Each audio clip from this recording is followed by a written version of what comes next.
welcome. Thank you for joining us. I'm April Knight and you're watching News 2 Week in Review. Topping our story tonight, at approximately 9:13 this morning, a suspicious item was discovered in the road in front of Joe's Bar and Grill by St. Croix's Sunny Isle Annex. According to the VIPD, the pipe bomb, which they suspected it was, being a distraction while Scotiabank is being burglarized, is untrue. The federal government, hazmat teams, the fire department and the VIPD were on the scene, and business establishments in the area were evacuated. We'll have more for you on our Facebook page. Meanwhile, here is Stephanie Brown. She was at the scene with an eyewitness. Currently, we are at the Sunny Isles area in St. Croix, where allegedly a pipe bomb was found in the nearby vicinity. Now, it's near the WAPA Center and near a intersection that also harbors a restaurant. I was driving, heading to the hospital from Frederickstead, and I saw this thing on the ground. So my wife was like, "Are you sure that's what you saw?" So we turned around, and I'm parked by the Optimal Printing parking lot.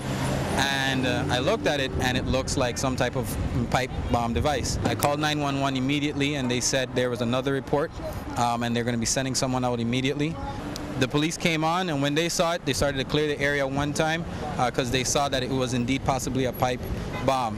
It had all the looks and designs of something that could be really dangerous. So we've just been assisting as much as possible to get traffic out.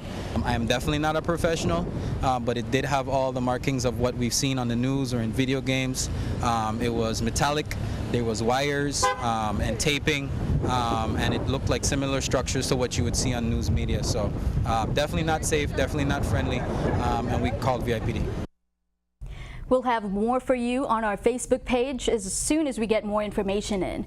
Well, 6 years after HAVENSIGHT shut down its doors on St. Croix, the oil refinery is set to restart on the Big Island. The Senate voted just after midnight on Thursday morning to approve changes to Lime Tree Bay's operating agreement to smooth the way for a partial restarting of the refinery that's located on St. Croix's south shore. The ratification of the agreement between the government of the Virgin Islands and Lime Tree Bay terminals came during a day-long Senate session at the Earl B. Otley Legislative Hall on St. Thomas on Wednesday. The vote was on a majority-minority basis, with 9 senators voting for the restart of oil refining, 5 voting against, and 1 absent. The breakdown of the votes will be on your screen a little later. Senators Jeanette Millen-Young, Tregenza Roach, Positive T.A. Nelson, Dwayne DeGraff, and Alicia Chucky Hansen voted against. There are a lot of ifs to keep track of in this new agreement. Under the new agreement, if the refinery does restart, it has to pay the government a base payment of $22.5 million a year. But there is a formula that can increase or decrease that amount. If the volume of refining is below 10,000 barrels for the year, the refinery pays nothing. Meanwhile, if the production levels are good, but the difference between what the refinery pays for crude and what it charges for refined products dips, the refinery, if restarted, will pay a minimum of $14 million. If profits are good, it will pay a maximum of $70 million. Those payments go first to pay off the $40 million that Lime Tree Bay will advance the government. If the refinery is not restarted, the $40 million is paid off from Lime Tree Bay's current oil storage operation. That operation generates a minimum of $7 million per year and has reportedly generated closer to $11.5 million per year for the government. Those payments in lieu of taxes would be cut in half until the $40 million is paid back. The majority moved to separate the government employees' retirement system and hotel development at Yacht Haven Grand agreements from the oil refining deal, to be dealt with separately at a later date. Meanwhile, Governor Kenneth Mapp on Thursday issued a response to the Senate's ratification of the agreement, thanking senators who voted to approve the Lime Tree deal. Here's more from the governor. The affirmative vote by the 9 members of the legislature really underscores the growth and expansion of the Virgin Islands economy. Just think, 1,400 to 1,500 construction jobs will now get on the way over the next 18 months. Folks who live on St. Thomas and St. John, who have some interest or any interest in working on the refinery restart on the island of St. Croix, can take these jobs and have their places of living and food completely paid for by the Lime Tree Bay terminal facility operators. This is a good day for the Virgin Islands because we have signaled to the outside world that following 2 Cat 5 hurricanes, we are truly open for business and private sector investment in our community. While the legislature has voted in the affirmative to ratify the agreements between ArcLight Capital and the Lime Tree Bay families, much work still lay ahead for all of us. Also on the docket on Wednesday was the sale of HAVENSIGHT from GRS to the Public Finance Authority and the creation of a new hotel on St. Thomas. These issues brought out strong emotion from those in attendance. News 2 is there with this report.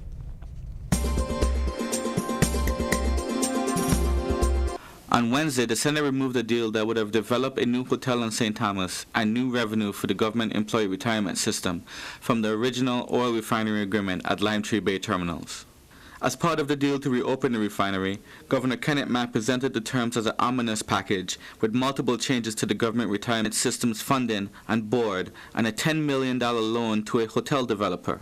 But some senators were not on board with combining the oil refinery agreement with HAVENSIGHT and GRS. These issues have nothing to do with the refinery. Why are they attached to force us into something? It has never worked with me from 1987, and I too old for it now.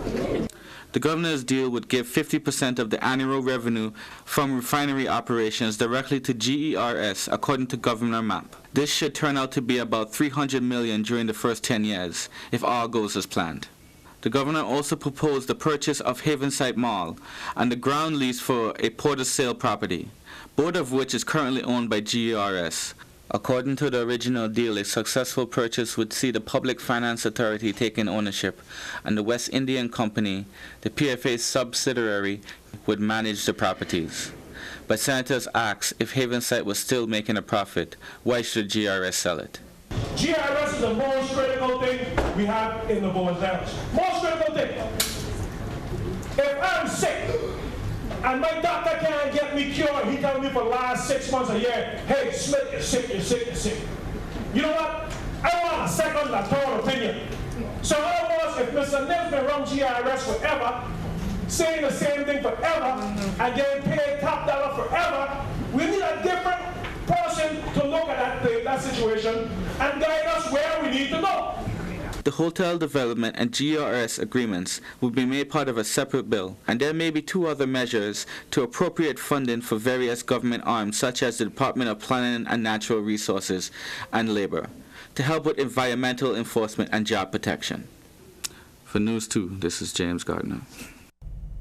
Top Democrats in the House of Representatives are coming to the territory over the weekend. Congresswoman Stacey Plaskett, who is a ranking member of the Subcommittee on Energy, Environment, and the Interior for the House Oversight and Government Reform Committee, will be joined by House Democratic leader Nancy Pelosi and House Democrats. They will be discussing their delegation's visit to St. Thomas and St. John and the ongoing hurricane recovery efforts. Along with Plaskett and Pelosi will be New York Representatives Nydia Velasquez and Gregory Meeks, Texas Representative Sheila Jackson Lee, Massachusetts Rep. Jim McGovern, as well as California Rep. Raul Ruiz and several others. They will be holding a press conference at Terminal 10 at the Cyril E. King Airport on St. Thomas to discuss hurricane recovery efforts. That's happening at 3:30 in the afternoon, and again, that's at Terminal 10 on Saturday, which is the Cape Air Terminal. Now, the Senate may have approved the Lime Tree Agreement on Thursday, but it did send a message to the governor this week, reminding him of checks and balances of power and that he cannot just do whatever he wants, according to senators. Members of the Committee on Government Affairs, Veterans, Energy, and Environmental Protection approved a bill by Senator Tugenza Roach curbing the governor's powers when it comes to long-term extensions of the state of emergency.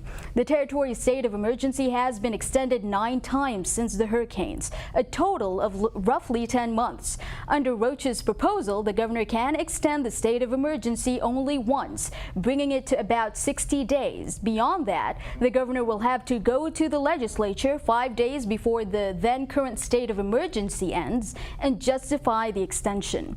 The bill was forwarded to the Senate Rules Committee. Well, last time we showed you what works and doesn't work at Schneider Regional Medical Center on St. Thomas. Coming up next, we take you through the hospital's hurricane-damaged infrastructure. We'll be right back.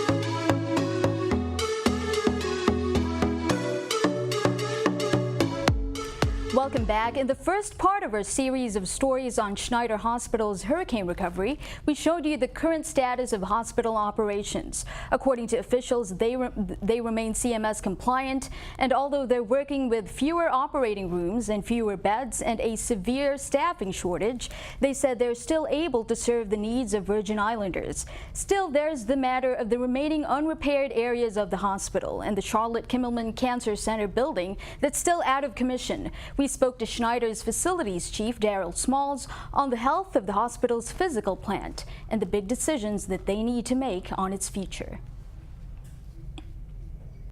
Where would you say you are in terms of getting the infrastructure kind of back to sort of what it was pre-hurricane? Well, I would tell you in terms of the infrastructure, we're there. A lot of the building was damaged or compromised as a result of the storm, wind, water damage, and what have you. We've done a significant amount of cleaning up within the facility. As it relates to the patient care areas, all of our patient care areas, which I'm sure you've had the opportunity to tour throughout the day today, are up and running and operable. Your ability to be reimbursed for services done under the Medicaid and Medicare program hangs strictly in the hands of CMS. They have very strict criteria, what they call conditions of participation, which we have to meet those criteria, and it spans everything from life safety within the organization, the way things function, to the total environment of care, the mold issues or sealing issues. During the storm, this window system here started to fail, and that's when we decided to evacuate the floor. And right now, as you can see, we've refurbished the area based on the damages that were here. We have the ceiling is back up, the window system is back in, new lights and what have you. There's a little bit of housekeeping work that we still need to get done in the area. We will not have back up to the 51 bed capacity, but we'll have the capacity of about another 22 to 24 patients. When we get down to the second floor, that area that is still closed is really our administrative wing, where the office of the CEO, human resources, medical records, business office, our computer system, which of course, because it's a server, it can't be moved, they're still housed within that area. What we're looking at here, this is one of the air conditioning units that was damaged as a result of the storm. It literally imploded. This is a brand new unit. It provides air conditioning down into our central supply. This is where we process the equipment and instruments for surgical procedures. This entire roof over the operating room and labor and delivery, which was damaged during the storm, had punctures and holes. We have since patched all those holes. This whole roof has been liquid applied. Yes, there's still the damage. There's still everything in here, because ultimately, again, whatever decision is made, this has to be demolished, because two of our major pieces of equipment are still in here, the CT scan as well as the linear accelerator, both of which the manufacturer has come in here, tested them, and they're both operational. So one of the big focus we would love to do, especially for our patients that need radiation care, is to just cordon off, sanitize that one particular area so we can at least utilize both the CAT scan and the accelerator for those that require radiation therapy. Now, is there a lot of other work to be done? Absolutely. The roof of the hospital was compromised. That has to be addressed immediately. We have sealed it. It's a watertight. With all the rains that we've had of recent, we've not had any leaks or anything within the building. A lot of the rooftop equipment that was damaged, we need to replace it. But all in all, we've had the regulatory entities that have come through the building, and they said, they basically have said, you are providing quality health care that meets the standards of a hospital. So while we're damaged, we're still functional, we're able to provide quality health care.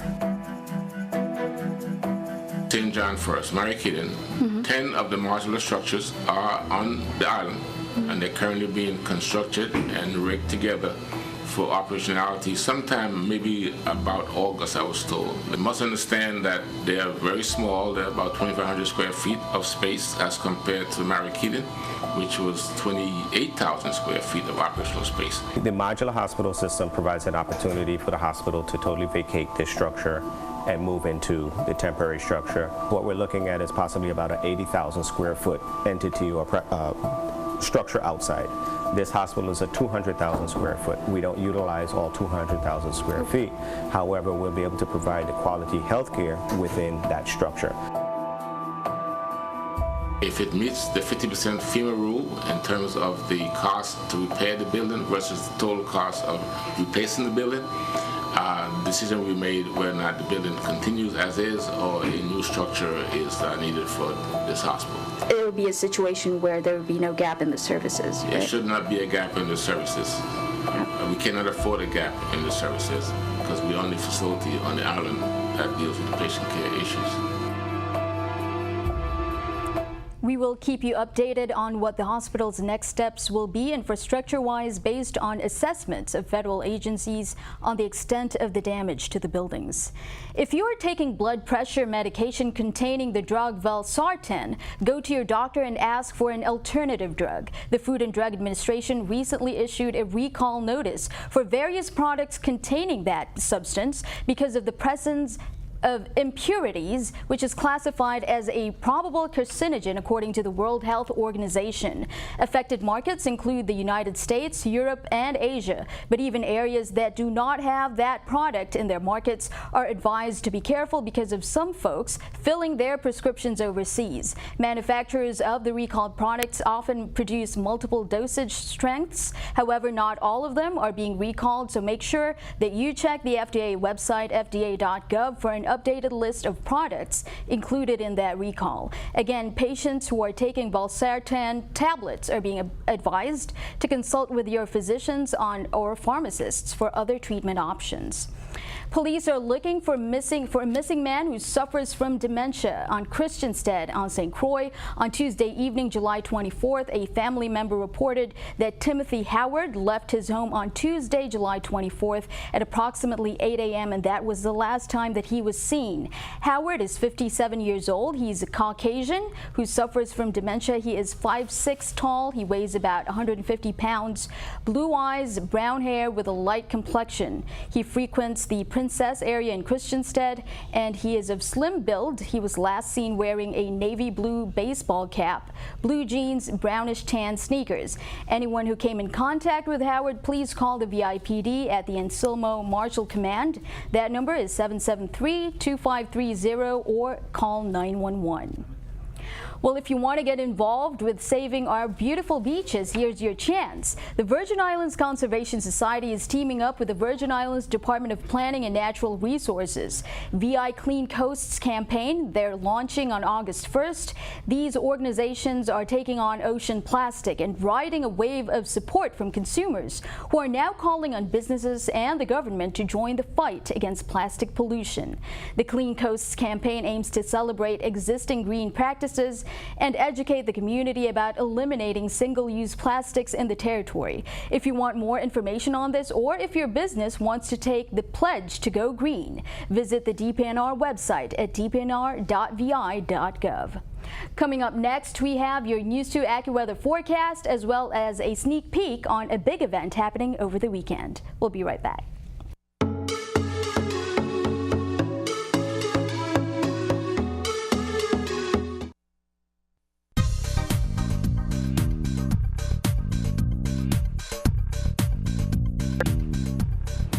Good evening, Virgin Islands. I'm your AccuWeather meteorologist, Dodgy Aswad, and we're looking at another tranquil pattern.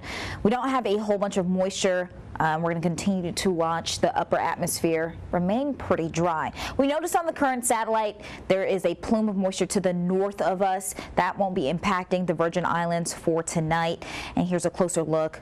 Some showers pressing through the bulk of that moisture out to the north of us. We're going to remain in an easterly wind here, and that's going to bring the chance for some more tropical waves.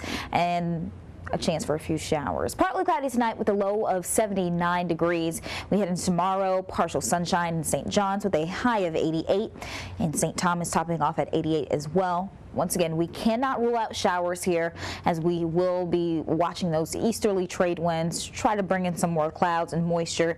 88 in St. Croix, and looking at partial sunshine as well. On the Atlantic side, we don't have any advisories out. Waves are running 3 to 5 feet, a little less of what we have been seeing earlier this week. Winds out of the east 10 to 15 knots, and for the Caribbean side, looking quite the same. At this time, no small craft use cautions or advisories are out. Waves running 3 to 5 feet, winds out of the east 10 to 15 knots on the Caribbean side. Now, as we head into the extended forecast here, not much is going to change. We don't have any big weather systems coming into the area. Partial sunshine Saturday, Sunday, chances for some showers on your Sunday. Brief showers likely here on your early week forecast. We're going to have some weak waves pressing through, and those will bring us the chance for those brief showers as well as the trade winds. Outside of that, we head into Tuesday, and we're looking at a mostly sunny day, dry air really reestablishing itself, and then Wednesday, a chance for some more spotty conditions. Temperatures remaining normal here in the upper 80s for our highs, and cooling down into the upper 70s and lower 80s for our lows.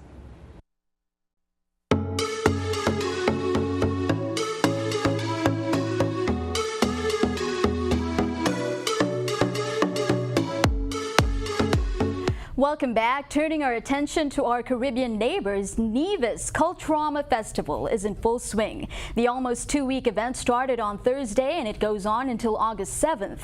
NNC's Donis Wilkinson Keynes has more from the festival's development consultant, Charmaine Howell.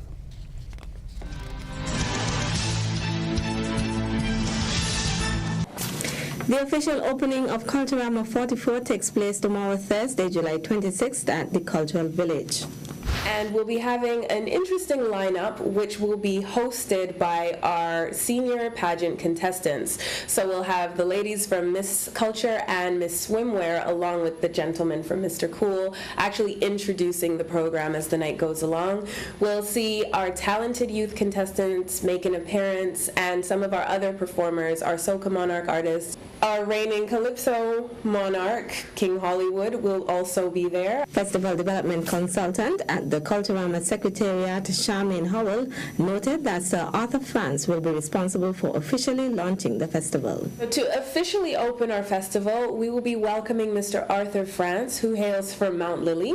And as some of you may know, he is the founder of the Leeds Carnival, which last year celebrated its 50th anniversary. Howell is inviting persons to the grand opening of Culturama 44. So we will have the Sugar Hill String Band and a number of folklore performances taking place as part of the program. And then, of course, after the official opening, we'll be having 14 junior Kaisonians taking part in the Junior Monarch competition. So we'll see some of our favorites, plus a few new people coming in. Don't want to give away too much. So we want to invite you out to come and see that show, which will start at 8 o'clock. So if you can't be there at 6, then definitely come along at 8 to see our junior Kaisonians. And that's a free show taking place at the Nevis Cultural Village. Meantime, Liebert, who is also the chairman of the Culturama Committee, says Culturama 44 will be exciting. And I just want to use this opportunity to invite the whole of St. Kitts and Nevis. And for those persons that are listening overseas in the diaspora, all those persons who usually come home to see their families and be a part of the festival, we want you to come, because Culturama this year is going to be, as the young people say, is going to be lit. Women from all over the territory and beyond are converging on St. Thomas this weekend for Women Striving for Success, an annual event spearheaded by Senator Jeanette Millen-Young's office. Here's what you can expect.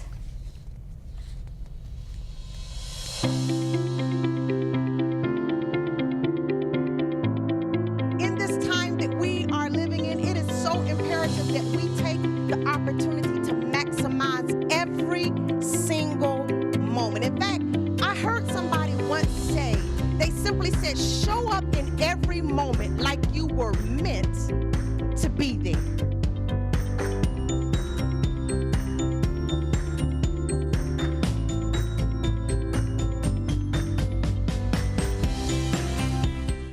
let's take a look at what the weather looks like in the next few days. Here's your News 2 AccuWeather forecast.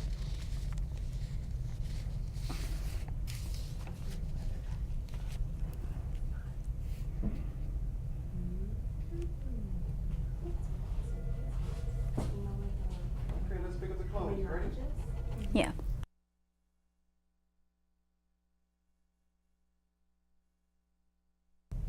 Thank you for that, and that's it for our show for tonight. Make sure you follow us on Facebook at News2 or Instagram at TV2USVI. We want to hear from you, so tag us on any stories you want to see on the news or send us a message on Messenger. You can also email us at newsdirector@tv2.vi. Thanks again for joining us on News 2 Week in Review. I'm April Knight. We'll see you next time. Have a wonderful weekend.